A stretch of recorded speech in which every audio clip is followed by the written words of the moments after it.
Nous te recommandons ces instants merveilleux, Seigneur, lorsque la parole de cet après-midi puisse nous encourager, puisse nous fortifier, lorsque cette parole puisse nous donner les réconforts afin que nous puissions posséder l'espérance. En ton nom, notre Seigneur et Sauveur, nous avons ainsi prié. Amen. Amen. Bien, nous continuons notre série, cette nouvelle série que nous avons commencée sur la maturité. Et nous sommes en train de parler des signes d'un chrétien mature. Les signes d'un chrétien mature. Et dans l'épître de Jacques, nous avons relevé 5 signes d'un chrétien mature. Nous avons dit premièrement, c'est la patience dans les épreuves. Là, c'est au chapitre 1 du livre de Jacques. Deuxième signe, nous avons dit, c'est la pratique de la vérité au chapitre 2. Et au chapitre 3, le contrôle de la langue, qui est le troisième signe de la maturité spirituelle. Et le quatrième signe, la recherche de la paix, qu'on trouve au chapitre 4 de l'épître de Jacques. Et le cinquième signe, c'est la dévotion à la prière, qu'on trouve au chapitre 5 de l'épître de Jacques. Alors, nous sommes en train de parler du premier signe, qui est la patience dans les épreuves. Et nous allons lire dans le livre de Jacques, chapitre 1, versets 1 à 8. Alors, nous lisons au nom du Seigneur. Amen. Jacques, serviteur de Dieu et du Seigneur Jésus-Christ, salue les 12 tribus dispersées du peuple de Dieu.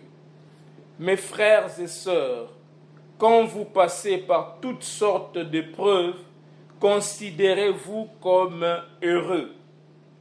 Car vous le savez, la mise à l'épreuve de votre foi produit l'endurance. Mais il faut que votre endurance aille jusqu'au bout de ce qu'elle peut faire pour que vous parveniez à l'état d'adulte et soyez plein de force des hommes auxquels il ne manque rien. Si l'un de vous manque de sagesse, qu'il la demande à Dieu, qui la lui donnera, car il donne à tous généreusement et sans faire de reproches. Il faut cependant qu'il la demande avec foi, sans douter, car celui qui doute ressemble aux vagues de la mer agitées et soulevées par les vents. Qu'un tel homme ne s'imagine pas obtenir quoi que ce soit du Seigneur. Son cœur est partagé, il est inconstant dans toutes ses entreprises.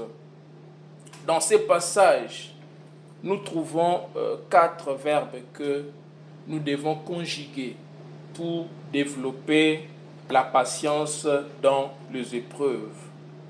Le premier verbe, on avait dit, c'est le verbe considérer, que nous trouvons au verset 2, où on dit « Considérez-vous comme heureux ». Le deuxième verbe, c'est le verbe « savoir ». Au verset 3, il est dit « Car vous les savez ». La mise à l'épreuve de votre foi produit l'endurance. Le troisième verbe, nous avons dit, c'est le verbe « aller ». Au verset 4, il est dit « Mais il faut que votre endurance aille jusqu'au bout de ce qu'elle peut faire pour que vous parveniez à l'état d'adulte et soyez plein de force des hommes auxquels il ne manque rien. » Donc nous devons laisser aller l'endurance jusqu'au bout pour que nous puissions parvenir à l'état d'adulte. Et quatrième verbe, c'est le verbe demander. Au verset 5, il est dit, si l'un de vous manque de sagesse, qu'il la demande à Dieu qui la lui donnera, car il donne à tous généreusement sans faire de reproches. Voilà les 4 verbes qui ont retenu notre attention. Et la fois passée, on a parlé du verbe considérer. Nous devons nous considérer comme heureux quand nous passons par des épreuves. Voyez, il est dit ici, mes frères et sœurs, quand vous passez par toutes sortes d'épreuves, il n'est pas dit si vous passez. Voyez, comme si c'était hypothétique. Non, ce n'est pas hypothétique. Ce n'est pas une option. C'est le chemin obligé pour tout chrétien. Quand vous passez, donc ça veut dire à un moment, on va rencontrer des épreuves. Et l'apôtre Jacques dit, quand vous passez par toutes sortes d'épreuves, considérez-vous comme heureux.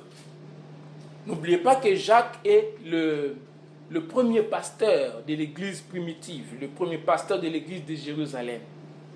Il n'était pas apôtre, lui il était le demi-frère du Seigneur Jésus-Christ, et il s'est converti après la résurrection de Jésus, quand Jésus lui est apparu.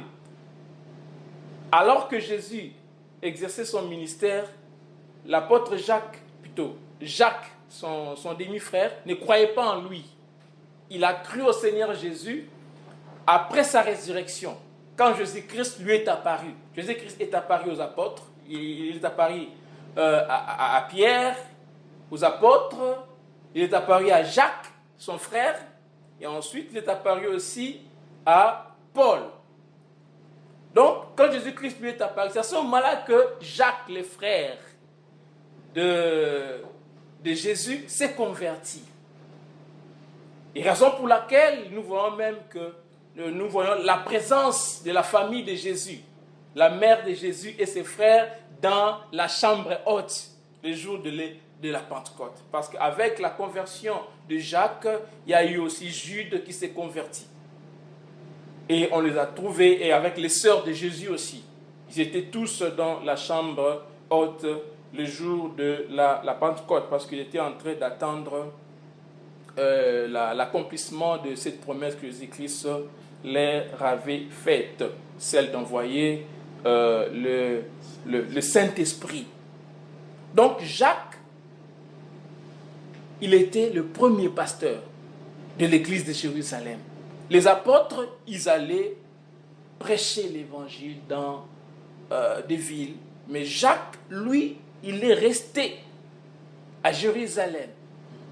Lui n'a pas bougé. Lui, il était le pasteur. Alors ça, c'est une lettre qu'un pasteur envoie à son troupeau, au troupeau du Seigneur, sur lequel il était établi pasteur. Ce n'est pas son troupeau, les troupeaux du Seigneur sur lesquels il était établi pasteur, parce que le troupeau était en dispersion des suites de la persécution. Et il les renvoie maintenant cet épître pour les exhorter à tenir ferme. Maintenant il dit, considérez-vous comme heureux. Voyez, considérez comme un sujet de joie les diverses épreuves auxquelles vous pouvez être exposés. Considérez-vous comme privilégié, comme heureux de souffrir. C'est un privilège de souffrir pour le Seigneur Jésus-Christ. C'est un privilège de souffrir pour lui. Car si nous souffrons pour lui, nous allons aussi régner avec lui. Le fait de souffrir pour lui, nous participons à ses souffrances. Voyez, parce que les gens ne nous persécutent pas. Parce que ce n'est pas à cause de nous qu'ils sont persécutés. C'est à cause du nom de Jésus qu'ils sont persécutés. Et ici, les chrétiens juifs étaient persécutés à cause du nom de Jésus. L'apôtre, Jacques, le frère de Jésus, les exhorte à les considérer comme un sujet de joie, à se considérer heureux. Vous voyez? Car l'attitude détermine l'action. L'attitude détermine l'action. Avant de contrôler les actions, il faut commencer par contrôler l'attitude. L'attitude détermine l'action. Quand vous commencez par la joie, vous allez finir aussi par la joie. Si nous accordons plus d'importance au confort qu'au caractère, alors les épreuves nous bouleverseront. Si nous accordons plus d'importance au matériel et au physique qu'au spirituel, nous ne pouvons pas considérer tout cela comme un sujet de joie complète. Et si nous vivons uniquement pour le présent et nous oublions l'avenir, eh bien, les épreuves nous rendront amers au lieu de nous rendre meilleurs. Nous savons que l'Éternel nous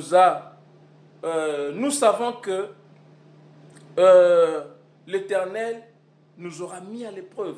À un moment donné, nous allons passer par l'épreuve. Et nous savons aussi que nous sortirons purs comme l'or. Peut-être en ce moment, vous êtes en train de passer par des épreuves. Tenez bon, demeurez ferme et vous en sortirez purs comme de l'or. Et si les épreuves ne sont pas encore venues sur votre chemin, eh bien, vous devez vous préparer parce que les épreuves viendront. Préparez-vous de telle sorte que vous puissiez le traverser dans la sérénité, dans la confiance totale au Seigneur Jésus-Christ, dans l'obéissance à notre Seigneur, de telle sorte que vous puissiez en sortir pur comme l'or, comme Job l'a dit dans le livre de Job, chapitre 23, verset 10.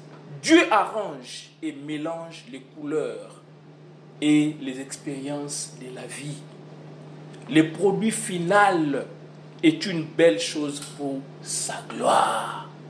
Vous voyez, ce n'est pas ce que tu vois maintenant qui compte. Ce qui compte, c'est le produit final. Le produit final, c'est pour la gloire de Dieu. C'est pour la gloire de Dieu. Ainsi, lorsque les épreuves surviennent, remercions immédiatement le Seigneur et adoptons une attitude joyeuse. Adoptons une attitude joyeuse afin de changer nos épreuves en triomphe, car la victoire qui triomphe du monde, c'est notre foi, comme il est dit dans 1 Jean 5, 4. Alors aujourd'hui, nous allons parler du deuxième verbe qui est savoir. Nous devons premièrement nous considérer heureux lorsque nous passons par des épreuves. Deuxièmement, nous devons savoir. Nous devons savoir. Car vous le savez, la mise à l'épreuve de votre foi produit l'endurance. Nous devons savoir que, nous ne devons pas être ignorants. Nous devons savoir que la mise à l'épreuve de notre foi produit l'endurance. Il y a des choses que nous devons savoir pour mieux affronter les épreuves et en tirer profit. Premièrement, nous devons savoir que la foi est toujours mise à l'épreuve. La foi est toujours mise à l'épreuve. Lorsque Dieu a appelé Abraham à vivre par la foi, il l'a mis à l'épreuve afin d'accroître sa foi. Dieu nous teste toujours pour faire ressortir les meilleurs. Mais Satan nous tente pour faire ressortir les pires. La mise à l'épreuve de notre foi prouve que nous sommes véritablement nés de nouveau. Alors nous avons dit qu'il y a des choses que nous devons savoir pour mieux affronter les épreuves et en tirer profit. On a dit premièrement, c'est la foi est toujours mise à l'épreuve. Deuxièmement, les épreuves travaillent pour nous, pas contre nous. Les épreuves travaillent pour nous et pas contre nous. L'apôtre Pierre nous aide à mieux les comprendre. Parce que la foi qui a résisté à l'épreuve a une valeur beaucoup plus précieuse que l'or périssable. 1 Pierre chapitre 1, le verset 7. 1 Pierre 1, 7. La parole déclare, afin que l'épreuve de votre foi, plus précieuse que l'or périssable, qui cependant est éprouvé par les feux, ait pour résultat la louange, la gloire et l'honneur lorsque Jésus-Christ apparaîtra. Donc la foi qui a résisté à l'épreuve a une valeur plus précieuse que l'or périssable.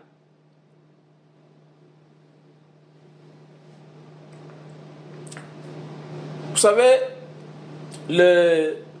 lorsque un chercheur d'or apporte son échantillon des minéraux au bureau de l'essayeur, les gens qui essayent, qui testent le minerai, lorsqu'il amène ça dans les bureaux de l'essayeur pour que ça soit testé, l'échantillon lui-même n'a pas vraiment une très grande valeur. L'échantillon lui-même peut peut-être coûter seulement quelques dollars. Mais lorsque l'échantillon est testé par l'essayeur, par le bureau qui approuve la valeur de ces minéraux, et quand il déclare que ces minéraux est d'une très grande valeur, à ce moment-là, le minerai coûte des millions. À ce moment-là, le chercheur de minerai, il peut s'assurer qu'il a une mine d'or. Qu'est-ce qui donne la valeur à son minerai? C'est la déclaration du bureau officiel de la valeur de son minerai. Voyez? Donc il amène ça chez eux pour qu'il fasse passer par le feu afin de déterminer la valeur de ces minéraux. Alors cette approbation-là donne la valeur aux minéraux. Ça prouve que non, c'est vraiment de l'or. Si le bureau officiel dit que ce n'est pas de l'or, eh bien, ça n'aura plus aucune valeur. Donc, pour que une valeur soit attachée à ces minéraux, il faut qu'il y ait la déclaration officielle des experts. Vous voyez? Et nous, la déclaration de Dieu, l'approbation de Dieu authentifie notre foi. Voilà pourquoi Dieu nous fait passer par les épreuves. Et quand nous avons passé avec succès, la déclaration de Dieu, l'approbation de Dieu authentifie notre foi. Voyez, l'approbation de Dieu pour notre foi est précieuse, car elle nous assure que notre foi est authentique. Les épreuves travaillent pour le croyant, pas contre lui. Les épreuves travaillent pour nous. Les épreuves ne travaillent pas contre nous. Paul a dit, nous savons en outre que Dieu fait concourir toutes choses au bien de ceux qui l'aiment. Romains 8, 28. Il a encore dit dans 2 Corinthiens, chapitre 4, verset 17, « En effet, nos détresses présentes sont passagères et légères par rapport au poids insurpassable de gloire éternelle qu'elle nous prépare. » Nos épreuves présentes et passagères n'ont pas commune mesure avec la gloire qui nous attend. N'a pas commune mesure. N'a pas commune mesure. Même si tu as souffert pendant toute ta vie, ce n'est rien par rapport à l'éternité. C'est une goutte d'eau dans l'océan de l'éternité. Ce n'est rien. Voilà pourquoi nous devons être animés de courage, de persévérance. Vous voyez, Moïse, il a préféré souffrir avec le peuple de Dieu plutôt que de jouir avec les bénédictions de l'Égypte. Parce qu'il avait les yeux fixés sur la récompense. Sur la récompense. Vous voyez, il faut minimiser les souffrances actuelles, les souffrances présentes. Elles sont passagères. Ce qui nous attend est beaucoup plus grand. Si nous mettons ça sur la balance, donc ça n'a pas commune mesure. Vous voyez, ça n'a pas le même poids. La balance penche du côté de l'éternité, parce que c'est ça qui a du poids. Vous voyez. Alors, troisième chose que nous devons savoir pour mieux affronter les épreuves et en tirer profit est que les épreuves bien utilisées nous aident à mûrir. Les épreuves bien utilisées nous aident à devenir matures. Qu'est-ce que Dieu veut produire dans nos vies? Quand Dieu nous laisse passer par des épreuves, qu'est-ce qu'il veut produire dans nos vies? Eh bien, Dieu veut produire la patience, l'endurance et la capacité de continuer quand les choses sont difficiles. C'est ça qu'on appelle la persévérance. La capacité de continuer quand les choses sont difficiles. La persévérance. Je répète, quand Dieu nous laisse passer par les épreuves, il veut produire en nous la patience, l'endurance et la capacité de continuer quand les choses sont difficiles. Il veut produire la persévérance. Donc la patience, l'endurance et la persévérance. Alors, Romains chapitre 5, versets 3 à 4 nous dit ceci. Nous tirons fierté même de nos détresses, car nous savons que la détresse produit la persévérance, la victoire dans l'épreuve, et la victoire dans l'épreuve, l'espérance. Ouais. Nous nous glorifions, dans Luc 2, on dit nous nous glorifions. Hein, regardons ça, parce que ça je lis la version Semeur. Romains chapitre 5, versets 3 à 4. Dans Luc 2, il est dit Bien plus, nous nous glorifions même des afflictions. Vous voyez, nous nous glorifions de nos détresses, de nos afflictions, de nos tribulations.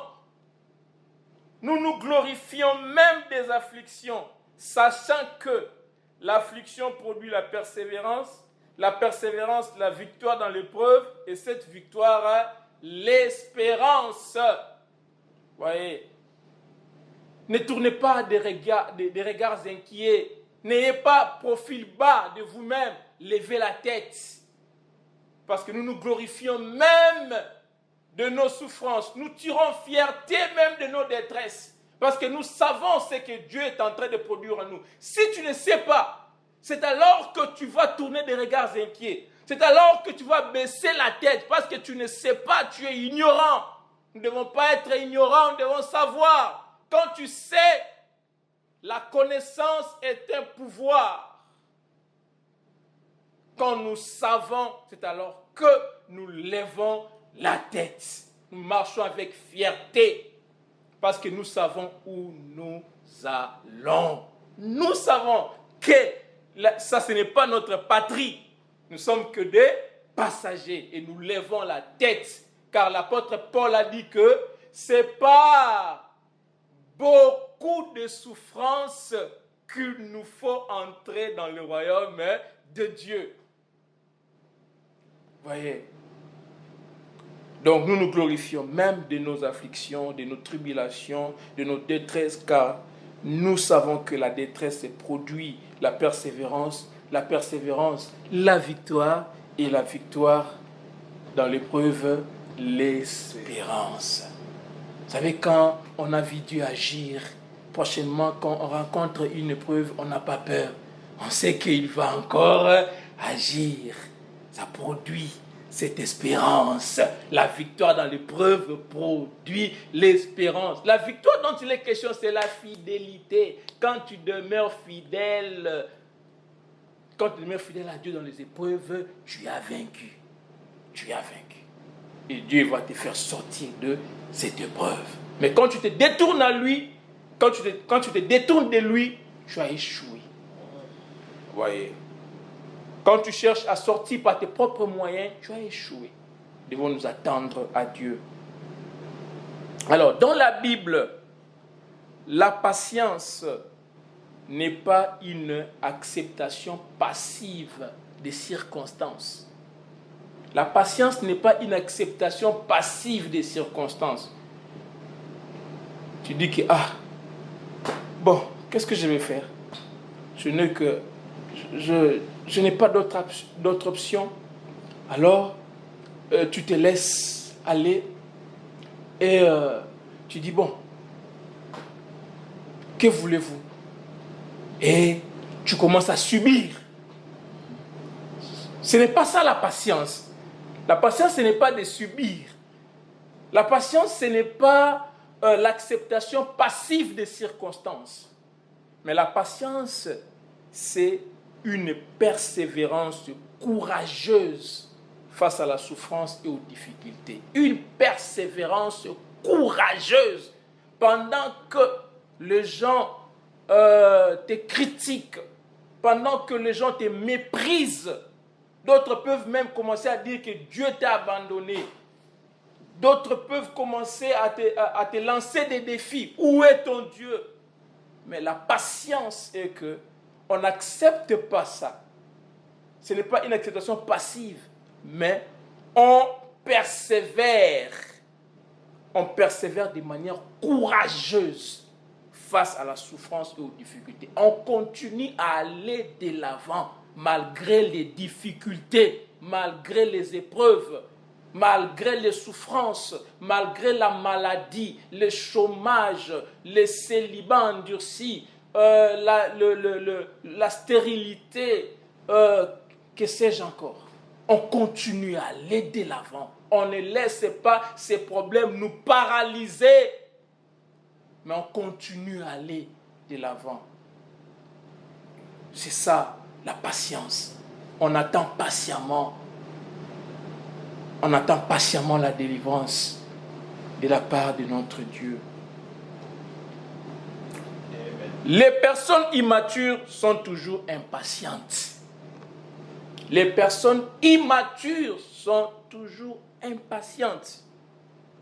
Mais les personnes mûres sont patientes et persistantes. Ils persistent.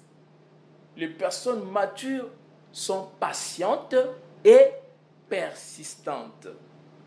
L'impatience et l'incrédulité vont généralement de pair.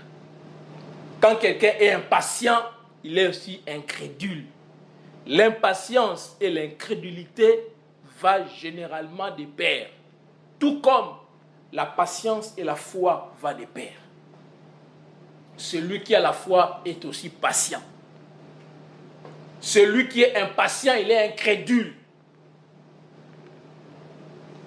Je répète, l'impatience et l'incrédulité vont généralement de pair. Tout comme la foi et la patience. La foi et la patience aussi vont de pair. Hébreux 6, 12.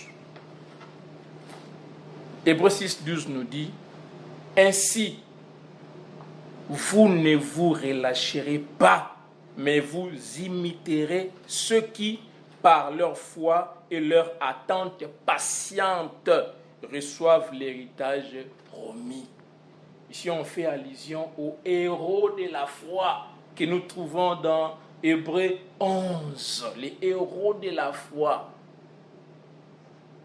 Abel, Noé, Abraham, Moïse, ainsi de suite. Voyez, Joseph, Josué, ainsi de suite. Nous devons imiter ces héros de la foi. Nous devons les imiter. Voyez. Même s'ils n'avaient pas vu, ils avaient cru. Et il me dit, ils n'ont même pas reçu la promesse, mais ils ont cru. Il y a ceux qui ont salué de loin cette promesse. Ils ont cru. Voyez. Et ils vont hériter. Nous allons hériter avec eux. Nous allons hériter avec eux. Eux, ils attendaient la première venue du Messie. Nous attendons la seconde venue du Messie. On ne les a pas dévancés. Nous allons hériter, nous tous au même moment. Nous allons hériter le royaume au même moment. Eux, ils attendaient la première venue du Messie. Nous attendons la seconde venue du Messie. Alors, et ils ont tenu bon. Tenons bon aussi. Nous avons l'exemple de ceux qui nous ont précédés. Ils ont tenu bon, ils sont des modèles. Et nous devons tenir bon. Nous devons tenir bon. Ésaïe. Prenons encore Hébreux. Hébreux 10, 36 nous dit, « Car il vous faut de la persévérance, afin qu'après avoir accompli la volonté de Dieu, vous obteniez ce qu'il a promis. » Vous voyez? Il vous faut quoi? De la persévérance. Il nous faut de la persévérance, afin qu'après avoir accompli la volonté de Dieu, nous obtenions ce qu'il nous a promis. Hébreux chapitre 10, verset 36. Et Ésaïe nous dit ceci, Ésaïe chapitre 28, verset 16. Ésaïe nous dit, c'est lui qui la prendra pour appui. Là, fait allusion à la pierre angulaire que Dieu a placée en Sion. Vous voyez, la pierre angulaire. C'est lui qui la prendra pour appui, n'aura point hâte de fuir. C'est lui qui prendra cette pierre pour appui, n'aura point hâte de fuir. Au cœur de ces chapitres, de ces chapitres 28 du livre d'Ésaïe, l'Éternel se compare à une pierre offrant un solide appui à qui se confie à lui. Vous voyez, l'Éternel se compare à une pierre qui offre une solide appui à celui qui se confie à lui. Dieu veut nous rendre patients, car c'est la clé pour toutes les autres bénédictions. C'est la clé pour toutes les autres bénédictions. Les petits enfants qui n'apprennent pas la patience n'apprendront pas grand-chose d'autre. Si on n'apprend pas la patience, on n'apprendra pas grand-chose d'autre. Lorsque le croyant apprend à attendre le Seigneur, Dieu peut alors faire des grandes choses pour lui. Voyez, quand le croyant apprend à attendre le Seigneur, Dieu peut alors faire des grandes choses pour lui. Abraham a couru devant le Seigneur. Au lieu d'attendre jusqu'à ce que la promesse de Dieu s'accomplisse, il a suivi le conseil de sa femme. Il a couru devant le Seigneur. Il a épousé Agar et il a produit le malheur. Il a produit la tristesse dans sa maison. Vous voyez? Moïse a couru devant Dieu. Il a assassiné un homme et a dû passer 40 ans avec le brebis pour apprendre la patience. L'apôtre Pierre a failli tuer un homme dans son impatience. Il a coupé l'oreille. Il a coupé l'oreille des gens que les pharisiens, tout ça, et les souverains sacrificateurs avaient envoyés pour arrêter Jésus. Il a coupé l'oreille de l'un de ces hommes-là. Voyez, à cause de son impatience. Ne soyez pas impatients. Attendons les moments de Dieu. Car si nous cherchons par notre propre moyen, nous allons nous mettre dans une situation difficile. Abraham s'est mis dans une situation difficile. Il a apporté, il a créé une grande tristesse dans sa maison parce qu'il a couru devant Dieu. Ne courons pas devant Dieu, mais attendons les moments de Dieu. La seule façon dont le Seigneur peut développer la patience et les caractères dans nos vies est par les épreuves. La seule façon dont le Seigneur peut développer la patience et les caractères dans nos vies est par les épreuves. L'endurance ne peut pas être obtenue en lisant un livre ou en écoutant une prédication ou même en priant. Nous devons traverser les difficultés de la vie, faire confiance à Dieu et lui obéir.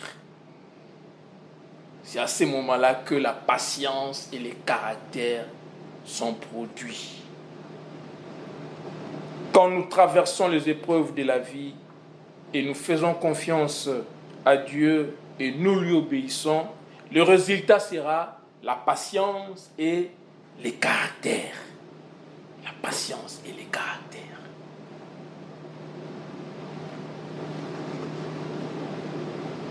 Sachant tout cela, quand nous connaissons tout ça, nous allons affronter les épreuves avec joie. Ouais. Quand nous connaissons tout ça, nous allons affronter les épreuves avec joie. Nous n'allons pas tourner des regards inquiets. Nous n'allons pas laisser notre âme s'abattre. Hein? David, il parlait à son âme. Mon âme, pourquoi t'as battu? Hein? Espère en l'Éternel. Mon âme, tu vas parler à ton âme. Si ton âme veut s'abattre, dis, mon âme, pourquoi t'as battu? Ne t'abats pas. Espère en l'Éternel. Vous voyez, si nous connaissons tout ça, nous allons traverser les épreuves avec joie. Parce que nous connaissons. Et parce que nous connaissons, nous allons avancer avec joie. Nous n'allons pas baisser la tête. Nous n'allons pas promener des regards inquiets. Mais nous allons avancer avec joie, avec confiance et sérénité. Nous savons que, car nous savons ce que les épreuves feront en nous et pour nous. Voyez? Donc, quand nous connaissons, nous savons ce que les épreuves font en nous et pour nous. Et du coup, nous ne sommes pas découragés. Voyez? Et nous savons que le résultat final apportera la gloire à Dieu. Voyez? Quand on connaît les desseins de Dieu, nous savons ce que les épreuves produiront en nous, pour nous, et nous savons que le résultat final apportera la gloire à Dieu. Voilà pourquoi l'étude de la parole est nécessaire, car sans elle, nous ne pouvons pas savoir ces choses. Ce n'est pas que vous allez rester là, oh non, je vais attendre Dieu, vous concentrez et Dieu commence à vous parler. Ça ne se passe pas comme ça. Dieu nous parle à travers la Bible. Si tu veux que Dieu te parle, ouvre ta Bible. Si tu veux entendre Dieu parler, lis la Bible à haute voix. Tu vas entendre sa voix te parler. Et oui. Oui. Ce n'est pas que tu te concentres et je vais entendre la voix audible de Dieu. Ça ne se passe pas comme ça. Dieu a parlé dans sa parole. Si tu n'étudies pas ces choses, tu ne vas pas entendre la voix de Dieu. Tu n'entendras pas la voix de Dieu en dehors de la parole de Dieu. Voilà pourquoi les gens sont amenés dans toutes sortes d'expériences mystiques et ésotériques. Apprenons la Bible, étudions la Bible. Vous voyez, l'étude de la Bible nous aide à grandir en patience. Vous voyez, quand nous lisons la Bible, nous apprenons l'histoire d'Abraham, l'histoire de Joseph, l'histoire de Moïse, l'histoire de David et même de notre Seigneur. Et nous réalisons que Dieu a un but dans les épreuves.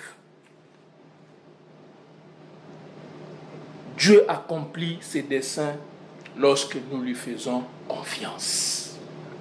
Quand on fait confiance à Dieu, il accomplit ses desseins.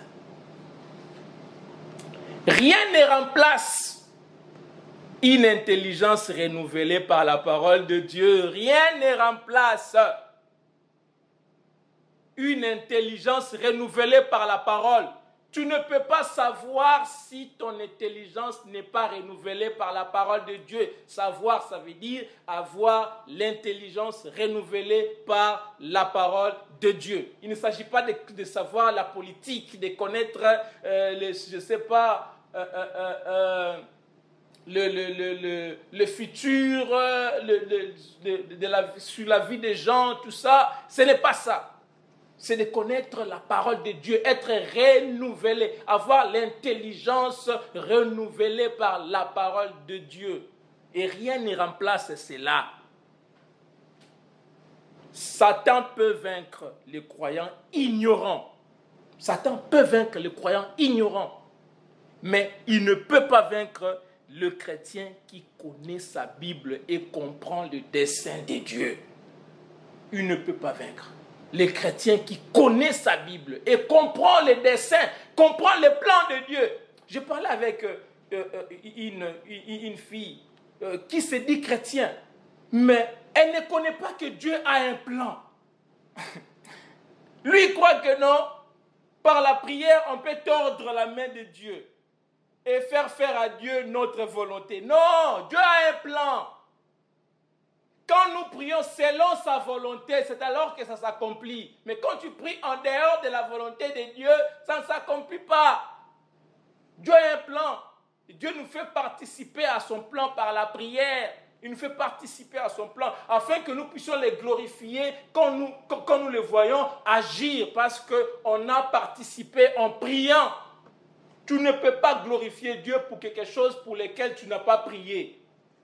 Quand tu pries et que la chose s'accomplit, tu glorifies Dieu parce que tu vois la main de Dieu agir. Dieu a répondu à la prière. Mais cela est dans les plans de Dieu. Ce n'est pas que ta prière a tordu la main de Dieu pour que Dieu puisse faire ta volonté. Non, il fait sa volonté. Dieu a un plan. Et quand on connaît les plans de Dieu, quand on connaît sa Bible, Satan ne peut pas nous vaincre. Pour finir, je veux dire, l'Écriture nous donne la patience, l'encouragement, les réconforts et la consolation qui produisent en nous l'espérance. Je répète, l'Écriture nous donne quoi? La patience. On a dit, le premier signe d'un chrétien mature, c'est quoi? La patience dans les épreuves. Alors cette patience, on le trouve où? Dans les Écritures. Dans l'Écriture. L'Écriture nous donne la patience, l'encouragement, les réconforts et la consolation qui produisent en nous l'espérance. Lisons Romains chapitre 15, verset 14.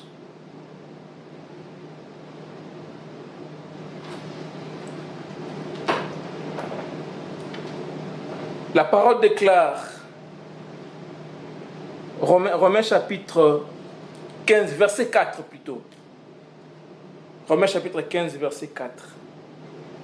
Or, tout ce qui a été écrit d'avance l'a été pour notre instruction, afin que par la patience et par la consolation que donnent les Écritures, nous possédions l'espérance. Que Dieu nous bénisse. Amen. Bien, nous allons prier. Nous allons prier. Nous allons demander à Dieu de nous aider à nous plonger dans la connaissance de sa parole, afin que par la consolation et la patience que donnent les Écritures, nous possédions l'espérance. Ô Père, aide-nous, Seigneur mon Dieu, à faire de ta connaissance notre cheval de bataille, que nous puissions rechercher la connaissance, Seigneur, comme on recherche de l'argent, comme on recherche de l'or, que nous puissions rechercher la connaissance, que ce soit notre passion, que nous puissions languir après ta connaissance, afin que, Seigneur, la patience et la consolation que donnent les Écritures nous aident à posséder l'espérance. Au nom de Jésus-Christ, nous disons tous Amen. Amen.